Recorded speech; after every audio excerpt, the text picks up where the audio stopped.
গত ভিডিওতে বলেছিলাম প্রতি শুক্রবারই কেন যেন ডিউটি করছে, এবারও তার ব্যতিক্রম না। হসপিটালে পৌঁছে দিনটা শুরু করে দিলাম গ্রিন টির সাথে। এরপরে বাবুদেরকে দেখতে গেলাম। এই বাবুটার বয়স 3 দিন, জন্ডিস নিয়ে এসেছিল। সো শুরু করে দিলাম তার ফটোথেরাপি। তার যখন ফটোথেরাপি চলছিল, পাশের বেডের একটা বাবু ডেকে ডেকে কি যেন বলতে যাচ্ছিল আমাকে। তার কাছে গিয়ে দেখি সে কথা বলতে পারে না, সে চোখের ইশারায় আমাকে কি যেন বলতে যাচ্ছে। তার সমস্ত কথা শোনার পরে শুরু করে দিলাম রাজ্যের সেই ফ্রেশওয়ারের কাজ।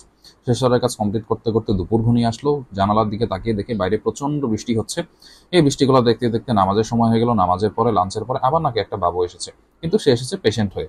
তাকে লাং স্কালটেট করলাম, লাং স্কালটেট করে দেখলাম লাং একদমই ক্লিয়ার না। তাকে দিলাম হচ্ছে সাকশন, সাকশনে অনেকটুকু সিক্রেশন আসলো। এরপর একটা পেশেন্ট শরীর ভর্তি র্যাশ নিয়ে এসেছে, গায়ে জ্বর আছে, ডায়াগনোসিস করলাম ডেঙ্গু এবং তাকে ভর্তি দিয়ে দিলাম। এগুলো করতে কেবিনের একটা ক্যান্সারের পেশেন্ট ছিল, তার নাকি শরীরে র্যাশ আসছে। গিয়ে দেখলাম তার শরীরে পারপরিক স্পট ডেভেলপ করেছে, তাকে ইমিডিয়েটলি জানিয়ে দিলাম।